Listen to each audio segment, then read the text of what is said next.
Bueno, bienvenidos a nuestro nuevo podcast llamado New Order. En esta ocasión les vamos a narrar un suceso histórico que cambió por completo la historia de la humanidad y el funcionamiento de las guerras futuras. Este suceso fue tan catastrófico porque murieron alrededor de 300.000 personas de forma directa o por consecuencias colaterales. Bueno, el tema del día de hoy va a ser la caída de las bombas atómicas en Hiroshima y Nagasaki. Bueno, para entender de mejor manera los eventos sucedidos alrededor del bombardeo de Hiroshima y Nagasaki, los narraremos en orden, empezando por los antecedentes como la Segunda Guerra Mundial, el ataque a Pearl Harbor y el Proyecto Manhattan, junto con la creación de la primera bomba nuclear Trinity. Luego, Howard nos explicará los eventos sucedidos el día en que cayeron las bombas Pearl Boy y Fat Man en Japón. Ya finalizando, analizaremos las consecuencias y cómo afectaron el marco de los negocios internacionales. Bueno, para empezar a hablar de los antecedentes, primero es necesario entender el contexto del Japón de la Segunda Guerra Mundial. El Japón que conocemos ahora es diferente al Japón de la Segunda Guerra Mundial. En el año 1854, Japón empieza a abrirse al comercio internacional. Esto crea varias disputas internas, pues no todos los clanes estaban de acuerdo con esa decisión. Entre los años de 1854 y 1868 se crea la facción imperial, la cual estaba de acuerdo con la idea de abrirse al comercio internacional. Esta facción gana la disputa con otros clanes y toma el poder. En ese momento, Japón oficialmente se declara como el Imperio de Japón, o también conocido como el Imperio Sol Naciente. Este imperio establece varias reformas económicas que ayudan al avance industrial, el comercial y armamental del país. Todo esto se hizo con el objetivo de expandir su poder e influencia. Pues claro, teniendo en cuenta de la época en la que estamos hablando, cuando se habla de expansión también se hace referencia al territorio que el país posee, y a Japón le fue muy bien expandiéndose, tanto que a lo largo de los años hasta 1945, y siendo partícipe y ganador de varios conflictos internacionales, Japón tuvo en su poder los siguientes territorios. Anexó las islas de Ryukyu, Corea, la isla de Formosa, que sería la actual Taiwán, tuvo a Port Arthur, la mitad de la isla Sajalín, tuvo las Islas Marianas, Marshall, los Estados Federados de Micronesia y Palaos, tuvo varios gobiernos títeres, entre ellos el de Manchuria y Nankín, invadió la Indochina francesa y también invadió las colonias británicas neerlandesas y las Filipinas estadounidenses. Listo. La Segunda Guerra Mundial fue un conflicto global que se desarrolló oficialmente, según los historiadores, entre 1939 y 1945. En esta guerra se vieron implicadas la mayor parte de las naciones del mundo, incluidas todas las grandes potencias, en donde se enfrentaron dos alianzas militares, los aliados de la Segunda Guerra Mundial y las potencias del eje, de las que hacían parte Japón y la Alemania nazi. La Segunda Guerra Mundial empieza oficialmente cuando ocurre la Segunda Guerra Sino-Japonesa en 1937, en el incidente del puente de Marco Polo, donde las tropas chinas y japonesas discutirían y abrirían fuego unos a otros, aumentando la tensión. Con toda esta situación pasando en China, Estados Unidos decide castigar a Japón bloqueando el metal y el petróleo. Muy importante este último, pues con esto se movilizaban las tropas japonesas. Estados Unidos y Japón intentaron negociar y a cambio de abrir las vías para el ingreso y salida del petróleo, Estados Unidos le pide a Japón el abandono militar del territorio chino, algo que obviamente Japón no aceptó. Después de esta negociación, Japón se sigue expandiendo y en 1940 ocupa la Indochina francesa.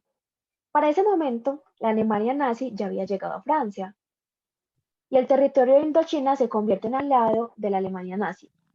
Después de esto, Reino Unido y Estados Unidos pues no estuvieron muy felices, ya que tenían otros intereses con esta región, y respondieron imponiendo un embargo económico y cerrando el canal de Panamá, amenazando aún así más la economía de Japón. En respuesta a esto, Japón, el domingo del 7 de diciembre de 1941, ataca Pearl Harbor. El ataque a Pearl Harbor fue una ofensiva militar sorpresiva llevada a cabo por la Armada Imperial Japonesa contra la base naval estadounidense de Pearl Harbor, en Hawái. El objetivo era anular la fuerza naval en el Pacífico de Estados Unidos. A las 6:10, una primera oleada de aviones japoneses atacó la base naval. Los objetivos fueron los barcos anclados en el puerto, los aeródromos, hangares, puestos de comunicaciones y baterías antiaéreas. Tras media hora de bombardeo, los lanzatorpedos japoneses se retiraron, pero no los cazaceros, quienes continuaron atacando para impedir una respuesta aérea. 45 minutos después del primer ataque, una segunda oleada de aviones japoneses, compuesto por unos 160 aparatos, volvió a bombardear Pearl Harbor. A las 9:45, 6 horas y media después del lanzamiento del primer ataque, los japoneses dieron por terminada su incursión y se retiraron del lugar. Después de este suceso, en 1941 se inició oficialmente el proyecto Manhattan, un proyecto secreto para obtener la primera bomba nuclear. La fabricación de la bomba fue confiada al ejército en un proyecto bélico que costaría alrededor de 2.500 millones de dólares. No, pero Isabela, ese ataque de Pearl Harbor no fue como un tiro por la culata que le salió a Japón.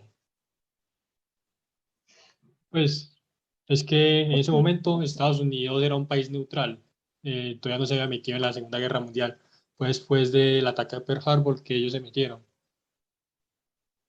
igualmente, a uno por acá consultando en diferentes documentos PDF, se dice, pero eso es más como una teoría de que Estados Unidos dejó que Japón atacara Pearl Harbor con el objetivo de poder meterse más fácil en la Segunda Guerra Mundial, pues como para poder tener una excusa para meterse más fácil contra la Alemania nazi. Pero, o sea, lo del ataque a Pearl Harbor puede ser como ocasionado por el propio Estados Unidos, pues, o sea, ellos lo incitaron. Con todos los Sí, bloqueos que le hicieron a Japón, le estaba afectando la economía. Y Japón, pues, lo que yo tengo entendido es que en ese momento el gobierno imperialista que tenía fue el orgullo. Ellos tenían como la costumbre de atacar a los países que lo estaban como amenazando y con los ataques que ellos hacían les infringían el miedo y hacían que ellos no se siguieran metiendo en sus problemas. Ellos hicieron varios de esos ataques en Asia, pero como que con Estados Unidos no le salió la jugada. sí, sino que es que el problema con el ataque a Pearl Harbor es que cuando Japón atacó el lugar, Japón no alcanzó a atacar donde el petróleo, solamente atacó a las navías, a los militares, pero nunca atacó las fuentes de petróleo del lugar. Entonces, a pesar del ataque, durante varios meses después, Estados Unidos siguió aprovechándose del lugar para alimentar a sus propias fuerzas militares y seguir extendiéndose por el Pacífico. Sí, o sea, O sea que no le salió muy bien el ataque. en el ataque hundieron como dos portaaviones y mataron a muchos estadounidenses, pero como que no lograron el principal objetivo, que era como neutralizar del todo la base de los Estados Unidos ahí. Sí, Bueno, aquí tengo que tras 4 años de guerra entre Estados Unidos y Japón en el Pacífico, el 26 de julio de 1945, el gobierno de los Estados Unidos lanzó un ultimátum, pues después de toda la guerra que pasó, y en el ultimátum exigían una rendición incondicional o de lo contrario se condenarían a una destrucción rápida y absoluta. Pero estas amenazas no incluían el uso de las bombas atómicas, solo eran los bombardeos o seguir en la guerra en las costas. Pero el caso de las bombas atómicas era una gran variable a considerar, para forzar al país nipón a una rendición.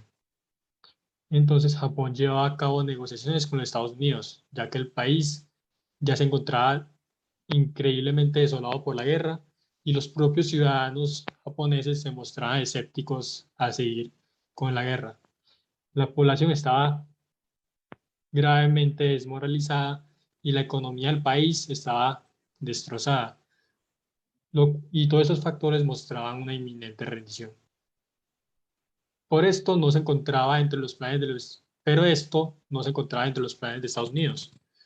Después del éxito de la detonación de la bomba Trinity, la cual fue la primera bomba atómica desarrollada en el mundo, y los claros resultados que mostraba el uso de este tipo de de las armas nucleares, ya era un hecho que se priorizaría buscar la oportunidad de usarlas para poder así demostrar el poderío de los Estados Unidos. La primera bomba en caer en Japón fue la Little Boy, en la ciudad de Hiroshima, ciudad la cual no había recibido ningún bombardeo anteriormente y por ende era un buen punto para poder analizar los resultados que pudieran ocasionar el detonamiento de una bomba. Hiroshima era una ciudad costera ubicada en la isla Honshu y no había sido gravemente afectada por los vejámenes de la guerra y poseía una hermosa infraestructura heredada desde la era Edo. La bomba Little Boy estaba compuesta por uranio 235 enriquecido, la cual al chocar los núcleos de los átomos colisionan en un proceso llamado fisión, lo cual genera una reacción en cadena liberando toda la energía acumulada y generando la posterior explosión. La bomba tenía la fuerza de 15.000 toneladas de TNT o dinamita y generó una onda de calor superior a los 4.000 grados Celsius en un radio de 4,5 kilómetros alrededor de la zona de colisión, impacto del cual culminó de forma instantánea la vida de alrededor de 80.000 personas. A finales del mismo año, en la ciudad de Hiroshima, la cifra subió alrededor de los 150.000 personas muertas. Esto a causa de la radiación, quemaduras y la posterior hambruna que se vivió después de la bomba. Pero aún después de esta primera bomba, Japón no se rindió, por lo que 3 días después Estados Unidos lanzó una segunda bomba, la bomba Fatman, en la ciudad de Nagasaki. Lo más irónico del asunto es que ese fatídico día el objetivo de la bomba no era Nagasaki. Fatman estaba destinado a caer en la ciudad de Kokura, una ciudad industrial en la cual estaban los suministros del ejército japonés, pero por cuestiones de clima, que estaba muy nublado el cielo por el humo de todos los anteriores bombardeos, el objetivo tuvo que cambiarse a Nagasaki, que era la ciudad más cercana. La bomba Fatman estaba compuesta por plutonio, un elemento mucho más fácil de conseguir que el uranio y por ende más barato. La bomba de Nagasaki le sirvió a los científicos para determinar la eficacia de su uso y ayudó a definir los estándares de las futuras bombas. El día de la caída de la bomba dio como saldo la muerte de más de 30.000 personas. Aquí tengo una cita de uno de los testimonios que dio uno de los sobrevivientes a la bomba. El lugar se convirtió en un mar de fuego, era un infierno, cuerpos quemados, voces pidiendo ayuda, desde edificios derrumbados, personas a quienes les caían las propias entrañas. Esto lo dijo Sumiteru Taniguchi a la BBC. No existen cifras definitivas de cuántas personas murieron a causa de los bombardeos, ya sea por explosión inmediata o en los meses siguientes debido a las heridas y los efectos de la radiación. El día 15 de agosto de 1945, los japoneses se levantaron con un comunicado del emperador, el cual dentro de la sociedad japonesa era considerado un dios. Hirohito, con una contundente noticia, declaró que Japón aceptaba la declaración de Potsdam y se rendía. Fuerte.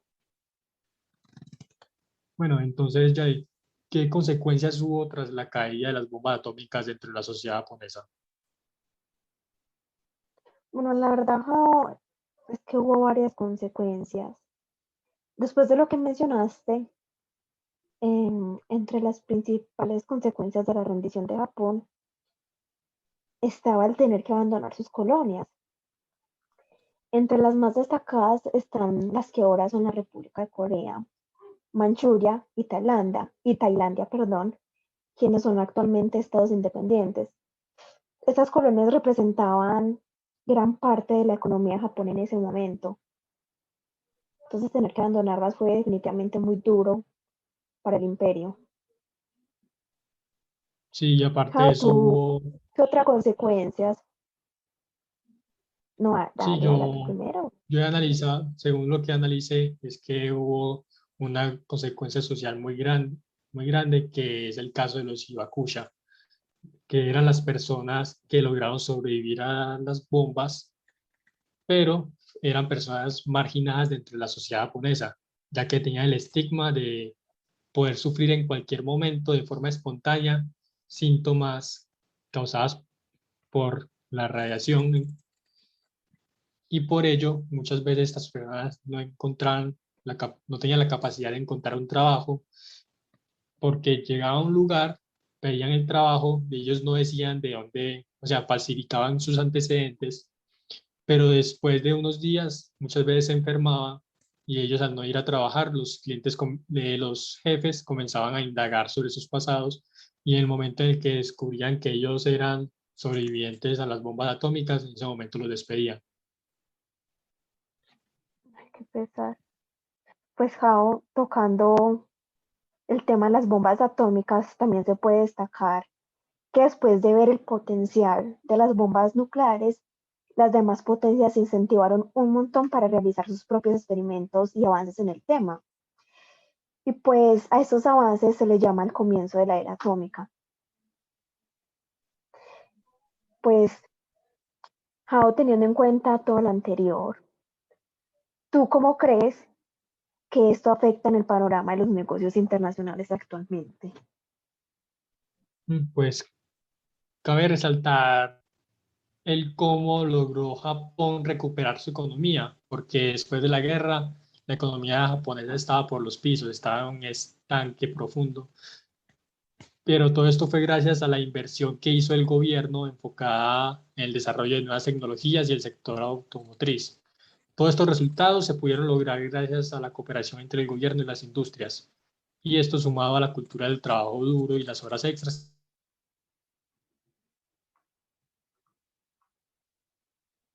Jao,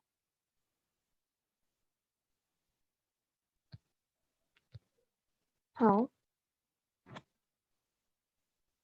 Sí, ¿tú qué aporte nos podrías dar? O sea, ¿qué conclusiones sacas de cómo afectó Jao, si vieras las, este que suceso? desgraciadamente se te cortó. ¿Se me cortó? Sí, al final cuando estabas hablando de las horas de trabajo duro. Ah, no, pero ya ahí es, pues es o sea, es que la cultura japonesa, pues la cultura asiática en general, o sea, el mundo los conocen porque se supone que son muy inteligentes, son muy aplicados, pero no, la realidad es que desde pequeños a ellos se les enseña que tienen que trabajar duro, que tienen que ser muy disciplinados, que tienen que cumplir con todos los trabajos que tengan pendientes, todo entregarlo a tiempo, prepararlo desde antes, y eso ayuda mucho al desarrollo de los países. Es- Eso pasó en Japón después de la Segunda Guerra Mundial, y también pasó en Corea después de la Guerra de Corea, que se separaron las dos Coreas. Y en ese momento Corea del Norte era la parte más industrial del país, y Corea del Sur era una zona agrícola, sobre todo. Y aún así, mira cómo está Corea del Sur hoy en día, una potencia mundial también. Claro, no, y por la influencia de Estados Unidos también. Pues la verdad, yo algo que puedo ver en el panorama de los negocios internacionales fue que después de la Segunda Guerra Mundial y con el objetivo de elevar la economía mundial, muchos países abogaron por el multilateralismo, porque usted ha dejado que una guerra es demasiado cara, entonces los países tenían que, por así decirlo, rehacer y elevar sus economías otra vez. Teniendo en cuenta esto, se crearon grandes acuerdos comerciales que prevalecen hasta ahora, pues uno de ellos y que se habla mucho acá en nuestra carrera es el GATT, ¿no? El General Agreement of Tariffs and Trade, perdón por mi inglés, en el cual se reducen los aranceles a cualquier país firmante del GATT. Cabe destacar que gracias a esto también se creó la OMC, la Organización Mundial del Comercio, y pues bueno, lo mencionado anteriormente, a lo largo de la historia ha dado paso a la fundación de diferentes instituciones o acuerdos que regulan el comercio y organismos de cooperación económica. Para mencionar algunos están el FMI, el Fondo Monetario Internacional, el Banco Mundial, y ya muchos años después, acá pues tenemos a Mercosur. Claro que todo lo que dije anteriormente, el multilateralismo, no significa que algo como el proteccionismo sea algo que se haya quedado en el pasado.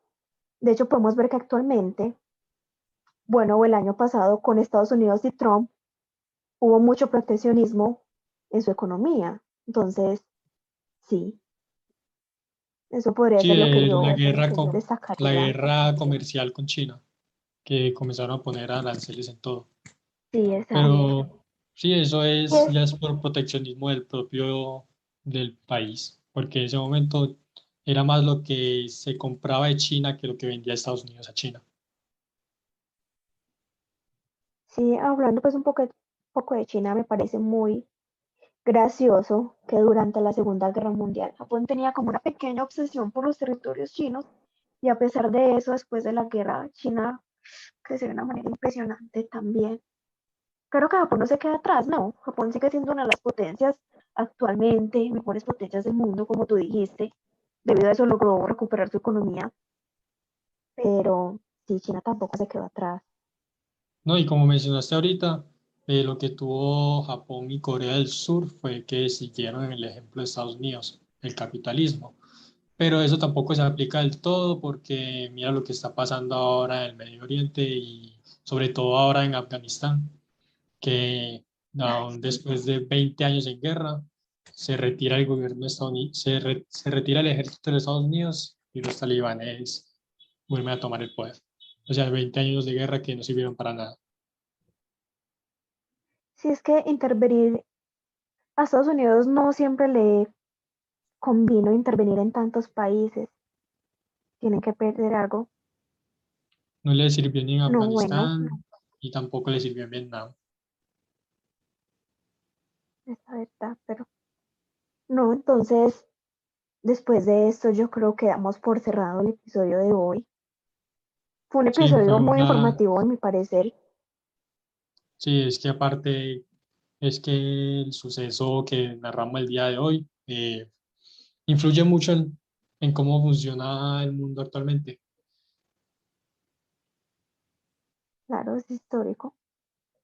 No, pues entonces me Entonces damos por despido. terminado. Gracias a todos los oyentes del día de hoy. Sí,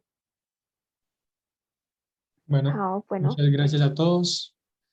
Fue un placer estar aquí contigo y con los que nos estén escuchando. Y bueno, hasta luego. no- Profe, nos pónganos vemos 5. después. Adiós. Porfa. Chao, chao.